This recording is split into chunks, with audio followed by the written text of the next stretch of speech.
time once again for Uncle Matt's bedtime story.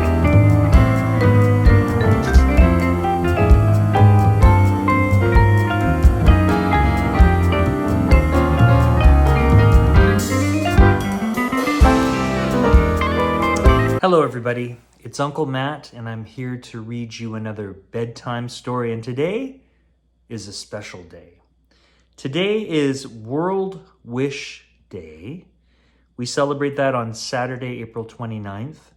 And it's also a special day for the Make-A-Wish Foundation. Have you heard of those guys? They make wishes true for kids that are very sick, terminally sick, maybe with lifelong illnesses as well. And they really brighten up their day, give them some joy. And we're going to read a story about some joy and about wishes. It's called The Perfectly Perfect Wish. Try that really quickly.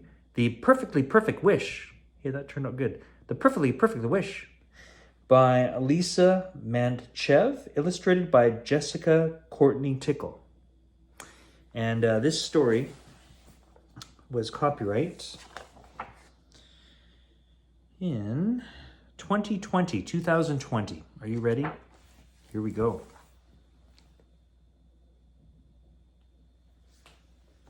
The Perfectly Perfect Wish.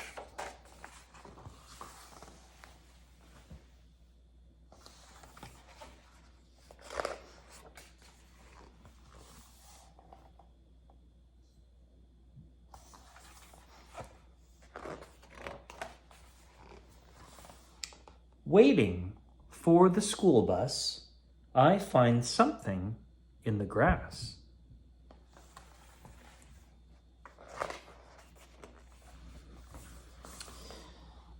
At first, I think it's a marble, or a penny, or a four-leaf clover, but marbles and pennies and clovers are just ordinary things, and this is an extraordinary thing with just one rule. No wishing for more wishes. Which means this is exactly one wish, no more, no less.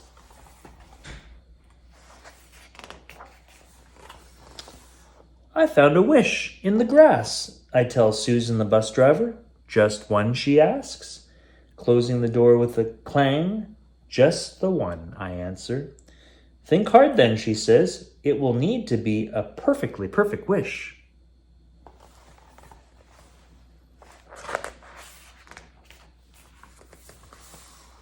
I put the wish in my pocket and wonder what my perfectly perfect wish should be. I'm still wondering as I sit down next to Eliza.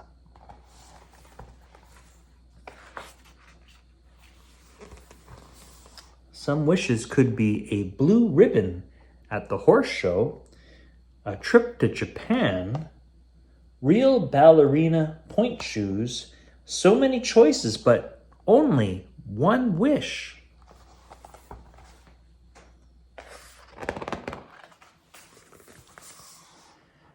What would you wish for if you had a perfectly perfect wish? I ask Eliza. She knows right away. Whenever I see a shooting star, I close my eyes and wish for a puppy. I nod because a puppy is always fun, but we already have 2 dogs and a cat.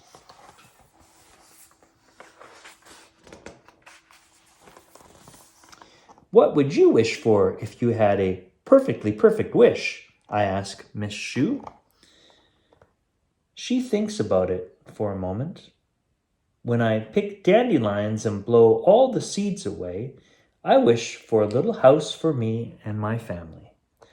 I nod because my family has a very nice house. I even have my own room with bunk beds for sleepovers.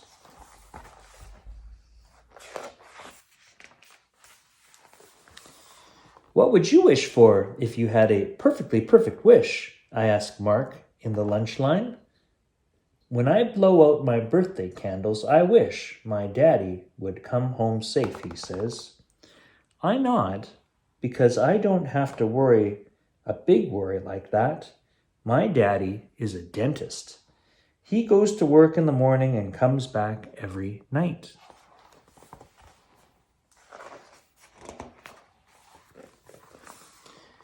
While I eat my lunch, I think about winning a blue ribbon at the horse show.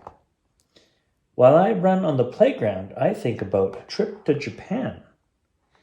Getting on the bus to go home, I think about the real ballerina point shoes.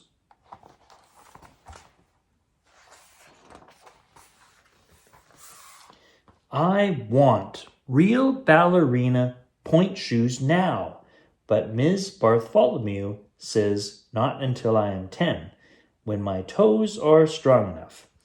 I want to go to Japan, but I could save up for it. I want a blue ribbon at the horse show, but not just because I wished for it. It's harder than I thought it would be to think of a perfectly perfect wish.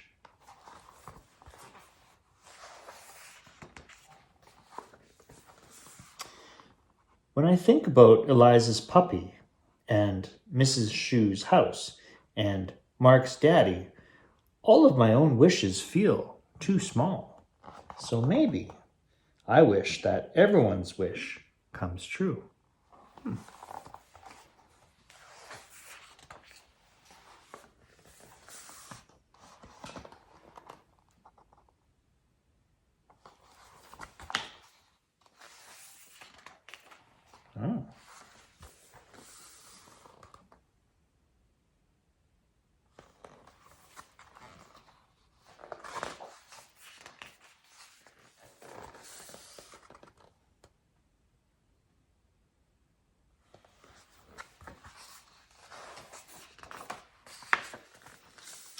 I finally found my perfectly perfect wish.